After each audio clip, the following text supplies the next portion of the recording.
Okay, so I figured I should do a video on my Sega Dreamcast, just kind of like an overview of the video.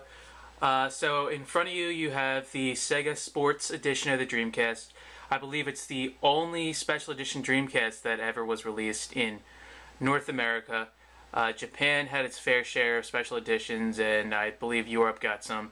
But due to its short lifespan, we only got the original white and this black Sega Sports version in North America, specifically the United States in my situation. This console is, it's got a really nice look because it's black, of course, as opposed to the white of the original console, which is more like an off-white, kind of like a, think like a SNES or a NES white, that beige color that yellows really badly. If you don't take good care of it. So the nice thing about the black is that it looks really nice in a modern setup, in my opinion at least. It looks good with your HD TV next to your modern consoles, and it also has like a really nice 90s feel to it, late 90s feel. So I want to start with just a quick overview of the console. Obviously the console is all black, like I said. You have the nice Sega Sports logo underneath the Dreamcast logo. The story behind the whole Sega Sports thing is that Electronic Arts wasn't backing Sega during the Dreamcast lifespan, so Sega said, well, you know what, we'll make our own sports games and we'll call it the Sega Sports series. And they ended up being some pretty good sports games.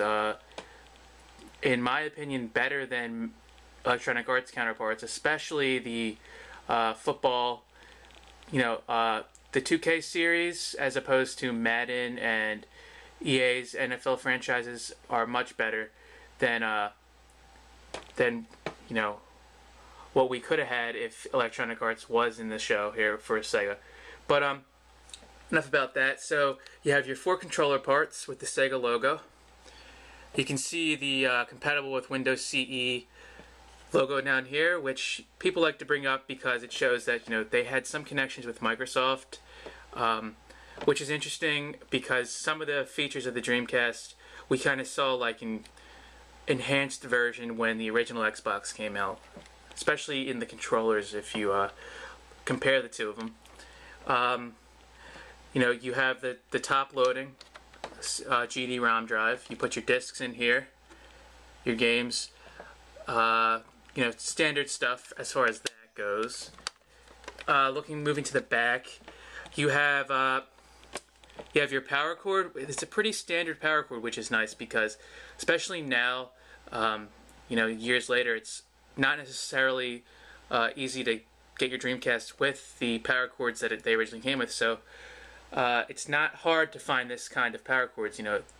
They're used for a lot of different things. You can just grab them off of whenever you were using it on and plug it in, and it's just a cord because the actual the power brick or whatever is built into the console.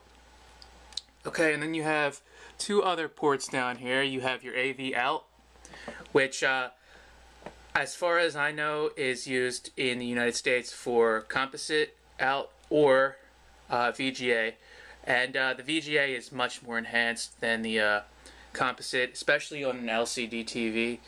The only problem if you use an HD TV or an LCD TV is that you're not going to be able to play light gun games such as House of the Dead with the light gun because that requires a tube television. You also have a serial port, which I'm not exactly sure what it was used for, but I'm probably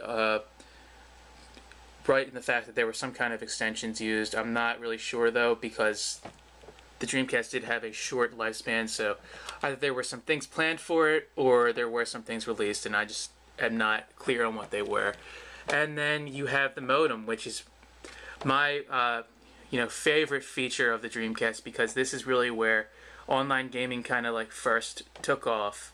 You did have some other online aspects of older consoles in the Dreamcast, but nothing was seen like how we have online gaming today with PlayStation Network or Xbox Live until the Dreamcast, where you could actually be sitting in your living room, hook up to the internet, play people across the world in matches, or you could go online. there were web browsers available that came with this. You could get a keyboard and a mouse, which was not only compatible for things like the internet, but also could be used in most of the games, especially the first-person shooters. Unfortunately, you can't really use these modems today.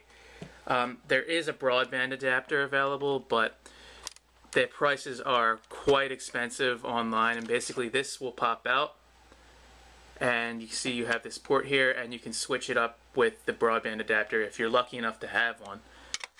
They were pretty scarce in the United States because not many people had broadband internet then. Most people just used dial-up, from the phone company. And as far as the sides go, you have some vents. It's a very nice, streamlined looking console here.